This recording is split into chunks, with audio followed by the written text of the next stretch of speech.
নমস্কার, প্রথমেই সকলকে স্বাগত জানাই। আজকে আমি তৈরি করছি ফুলকপি চিংড়ি। এর জন্য প্রথমে আমি 300 গ্রাম চিংড়ি মাছ ভালো করে পরিষ্কার করে ধুয়ে বেছে এটার মধ্যে নুন আর হলুদ মেখে নিচ্ছি। একটা আমি ফুলকপি নিয়েছি, ফুলকপিটা ঠিক এইভাবে কেটে নিয়েছি।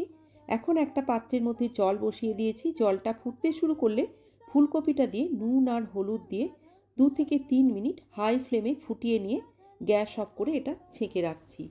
এখানে আমি দুটো ডুমো ডুমো করে আলু কেটে নিয়েছি। এখন গ্যাসের উপর কড়া বসিয়ে দিয়ে দিলাম বেশ কিছুটা সর্ষের তেল। তেল গরম হলে কেটে রাখা আলুটা আমি প্রথমে হালকা লাল লাল করে ভেজে তুলে নিচ্ছি। এই ফুলকপি চিংড়িটা শুধু ভাত দিয়েই নয়, পোলাও, ফ্রাইড রাইস, রুটি, পরোটা সব কিছুর সাথেই কিন্তু দারুণ খেতে লাগে। আলুটা তুলে নিচ্ছি, বাকি তেলটার মধ্যে ফুলকপিটা দিয়ে দিলাম। এবার ফুলকপিটা একটু নেড়ে চেড়ে ঢাকা দিয়ে দিয়ে গ্যাসের ফ্লেম কমিয়ে ভেজে নেব। ঢাকা দিয়ে ভাজলে ফুলকপিটা ভাজার সময় আমাদের খুব অল্প তেলের মধ্যেই ভাজা হয়ে যাবে।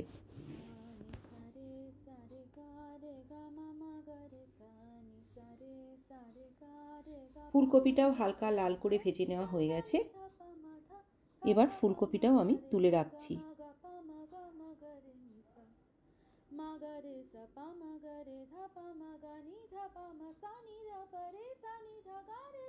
আবারও একটু তেল দিয়ে দিচ্ছি।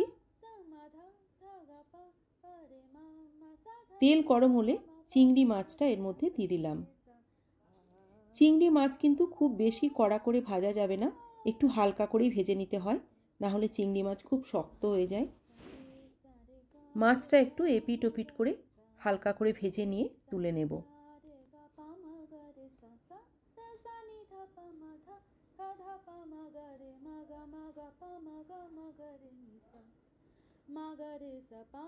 বাকি যে তেলটা আছে এই তেলের মধ্যে ফোড়নে দিচ্ছি একটা শুকনো লঙ্কা, একটু গোটা জিরে, একটু দারচিনি স্টিক, দুটো ছোট এলাচ আর দুটো লবঙ্গ। কয়েক সেকেন্ড ফোড়নটা একটু ভেজে নিচ্ছি। খুব সুন্দর একটা গন্ধ বেরিয়ে গেছে। এই পর্যায়ে আমি দিয়ে দিচ্ছি একটা বড় সাইজ পেঁয়াজ কুচি। আমি এখানে একটা বড় পেঁয়াজ ব্যবহার করেছি। যদি মিডিয়াম সাইজ হয় সেক্ষেত্রে দুটো পেঁয়াজ লাগবে। পেঁয়াজটা কিছুক্ষণ ভেজে নেওয়ার পর আমি দিয়ে দিচ্ছি 1 চামচ আদা, রসুন আর কাঁচা লঙ্কা বাটা। এখানে আমি 1 ইঞ্চ মতো আদা, 4-5 কোয়া রসুন আর দুটো কাঁচা লঙ্কা বেটে নিয়েছি। আদা রসুনটা পেঁয়াজের সাথে একটু কষিয়ে নিয়ে দিয়ে দিলাম একটা টমেটো বাটা। আবারও সব কিছু কষিয়ে নিচ্ছি। এখন আমি গুঁড়ো মশলাগুলো অ্যাড করছি।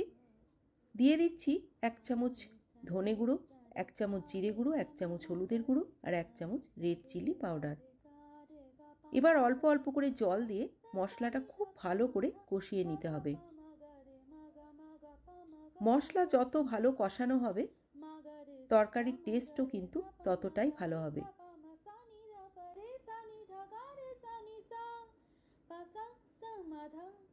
গ্যাসের ফ্লেম মিডিয়ামে করে মশলাটা আমি কষিয়ে নিলাম। এবার এর মধ্যে ভেজে রাখা আলু আর ফুলকপিটা অ্যাড করে দিচ্ছি। আবারও সব কিছু একবার কষিয়ে নিচ্ছি।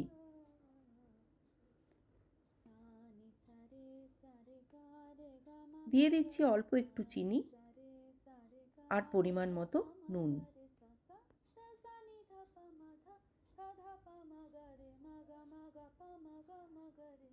এবার জল দিয়ে দিলাম। এখানে আমি উষ্ণ গরম জল ব্যবহার করেছি। আমি এখানে ছোট কাপে 2 কাপ মতো জল ব্যবহার করলাম। একটু নেড়ে চেড়ে ভেজে রাখা চিংড়ি মাছটাও উপরে দিয়ে দিলাম। উপর থেকে দুটো চেরা কাঁচা লঙ্কাও দিয়ে দিচ্ছি। এখন গ্যাসের ফ্লেম মিডিয়ামে করে এটা ঢেকে দিচ্ছি। প্রায় 5-6 মিনিট হয়ে গেছে, দেখে নিই। ফুলকপি আলু একেবারে সেদ্ধ হয়ে গেছে। এই পর্যায়ে আমি দিয়ে দেব অল্প গরম মশলা আর অল্প একটু ঘি।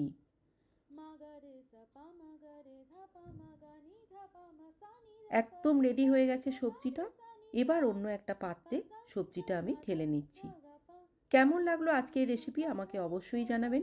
সবাই ভালো থাকবেন, সুস্থ থাকবেন। আবার দেখা হচ্ছে নেক্সট ভিডিওতে।